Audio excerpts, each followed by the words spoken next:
کہ فساد فی الارض کیا ہے، کون سا فساد ہے جس میں منافقین مبتلا تھے اور اللہ تبارک و تعالی نے ان کو منع فرمایا کہ لا تفسدوا فی الارض، کہ زمین میں فساد نہ پھیلاؤ۔ اصل میں یہ فساد نفاق کا فساد ہے کہ ان کے قلوب میں نفاق کا مرض تھا، اور نفاق یہ ایک ایسا فساد ہے کہ جس کا ان کے ظاہر پر اثر پڑتا ہے، کیونکہ نفاق کی وجہ سے ان کے اندر حسد پیدا ہوا، اور حسد پیدا ہونے کی وجہ سے وہ جسمانی امراض کا بھی شکار ہوئے۔ چنانچہ جنید بغدادی رحمہ اللہ تعالیٰ فرماتے ہیں کہ جب انسان نفس کے امراض کے اندر مبتلا ہو جاتا ہے تو انسان کا بدن بھی مریض ہو جاتا ہے، اس لیے کہ جب حسد کے اندر مبتلا ہوئے تو حسد میں مبتلا ہونے کے نتیجے میں وہ اسی ادھیڑ پن میں رہتے ہیں کہ یار مسلمان کیا کر رہے ہیں، پیغمبر اسلام کیا کر رہے ہیں، اسلام ترقی تو نہیں کر رہا، یار مسلمانوں کو جو نقصان کیسے پہنچائیں، پیغمبر اسلام کو نقصان کیسے پہنچائیں۔ تو اسی ادھیڑ بن میں اس کے شب و روز گزرتے ہیں، تو گویا اس حسد کی وجہ سے گویا کہ ان کی ظاہری زندگی کا بھی چین لٹ جاتا ہے، ظاہری زندگی میں بھی بے چین اور پریشان نظر آتے ہیں، اور ہر وقت وہ اسی تاڑ میں رہتے ہیں کہ ہم مسلمانوں کو کہاں سے نقصان پہنچا سکتے ہیں۔ تو گویا کہ اس اندر کے نفاق کی وجہ سے ان کی ظاہری زندگی بھی بے چین ہو جاتی ہے۔ اور پھر دوسری بات یہ کہ جب وہ انسان کے اندر نفاق ہے اور وہ یہ چاہتا ہے کہ اسلام اور پیغمبر اسلام ترقی نہ کریں، جس کے نتیجے میں اس کو یہ بھی خوف رہتا ہے کہ میں نے جو اپنے اندر نفاق چھپا رکھا ہے کہیں ظاہر نہ ہو جائے، کہ مسلمانوں کو پتہ نہ چل جائے کہ میں منافق ہوں، میں ان کا اپنا دوست نہیں ہوں، میں اسلام کا مخلص نہیں ہوں، وفادار نہیں ہوں، تو وہ اس اپنے اندر کے خوف کے اندر بھی مبتلا رہتا ہے۔ چنانچہ اس کے شب و روز یہی دھڑکا لگا دغدغہ لگا رہتا ہے کہ یار کہ پتہ نہ چل جائے میں منافق ہوں، کہ پتہ نہ چل جائے، کبھی اپنے اقوال کے ذریعے سے، کبھی اپنے احوال کے ذریعے سے، کبھی اپنے اعمال کے ذریعے سے وہ یہی شو آف کرنے کی کوشش کرتا ہے جی میں مخلصین میں سے ہوں۔ تو نتیجہ کیا ہے کہ اس کی وجہ سے وہ جھوٹ در جھوٹ کا شکار ہوتا ہے،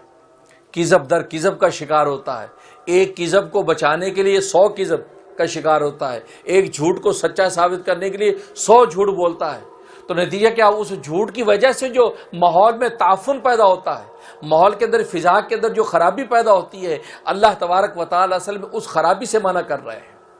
اس لیے کہ حدیث میں آتا ہے کہ جب جھوٹ بولا جاتا ہے تو ایک بدبو ہے جو فضا میں پھیل جاتی ہے، بسا اوقات اللہ تبارک و تعالی اس بدبو کو ظاہر کر دیتے ہیں تو انسان اس تعفن کو محسوس کرتا کہ یار بدبو پھیلی ہے، لیکن اللہ تبارک و تعالی نے سرکار دو عالم صلی اللہ علیہ وسلم کی برکت سے اس امت محمدیہ پر رحم کیا کہ ان کے گناہوں کی بو کو جب وہ ستاری کے پردے میں چھپا لیا جاتا ہے، ورنہ جھوٹ بولنے کی بدبو ہے۔ اور ایسے اللہ کے ولی کہ جن کو اللہ نے دل کی آنکھ دے رکھی ہے، وہ اپنے کشف کی آنکھ سے اس کو پہچان لیتے ہیں۔ اس لیے بخاری شریف کی حدیث ہے اتقوا فراست المومن فانه ينظر بنور اللہ، کہ مومن کی فراست سے ڈرو، اللہ والوں کی اس بصیرت باطنی سے ڈرو، اس لیے کہ وہ نور کی آنکھ سے دیکھتے ہیں، نور کی آنکھ سے دیکھتے ہیں۔ وہ الگ بات ہے کہ وہ آپ پر ظاہر نہ کریں کہ یار تم جھوٹ بول رہے ہو، وہ خاموشی سے سن لیتے ہیں، ہم سمجھے لو بھی دھوکہ دے دیے، چکر دے دیا ہم نے۔ حضرت تھانوی رحمۃ اللہ علیہ فرماتے ہیں اللہ والے تمہاری بات پر چکر کھا کے اصل میں تمہیں چکر دیتے ہیں، تم ان کا چکر دیتے ہو، چکر کھا جاتے ہیں، تم کہتے ہم نے چکر دے دیا، حالانکہ وہ چکر کھا کے تمہیں چکر دے گئے، اور تم بڑے خوش ہو کہ ہم نے یار اللہ والے کو جو ہے ٹوپی پہنا دی۔ نہیں بھائی،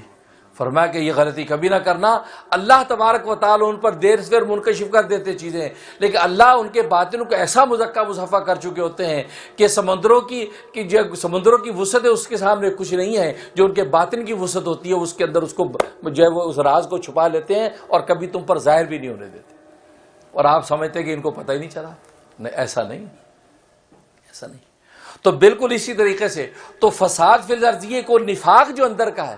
یہ اصل وہ فساد ہے کہ جس سے حسد پیدا ہوتا ہے، اور حسد کی وجہ سے اور کیا کچھ ہوگا، پھر حسد کے ذریعے کذب، اور پہلے آیات میں بتایا بما یکذبون، مطلب ان کے جھوٹ کی وجہ سے ان کو عذاب دیا جائے گا، جھوٹ کی وجہ سے۔ اور جھوٹ اس لیے کہ یہ ڈرتے ہیں ہر وقت کہ یار ہمارا نفاق ظاہر نہ ہو جائے، اس کو چھپانے کے لیے جھوٹ در جھوٹ بولتے ہیں۔ اس لیے فرمایا یہ ایسا فساد ہے کہ جس سے جو ہے ماحول کے اندر جو ہے تکدر پیدا ہوتا ہے۔ اور جواب میں کہا تھا انہوں قالوا انما نحن مصلحون، ہم ہی تو اصلاح کرنے والے ہیں،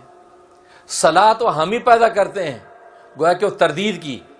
اس پر اللہ تبارک و تعالی فرمایا الا انہم هم المفسدون. خبردار کان کھول کے سن لو، فسادی اصل میں ہے یہی. انہوں نے کہا کہ ہم ہی اصلاح کرنے والے ہیں، تو اللہ نے اس کو کاؤنٹر کس طرح کیا؟ فرمایا ہم المفسدون، فسادی ہیں یہی، یعنی سراپا فساد ہے. یہ اپنے آپ کو سراپا صلاح کہتے ہیں؟ نہیں، یہ سراپا فساد ہے. وَلَٰكِن لَا يَشْعُرُونَ، لیکن اس کے ان کو شعور نہیں ہے. ویڈیو کے نیچے سبسکرائب کے بٹن پہ کلک کریں، بیل کے آئیکن پہ کلک کیجئے تاکہ ہر نئی ویڈیو کی نوٹیفیکیشن آپ کو مل جائے.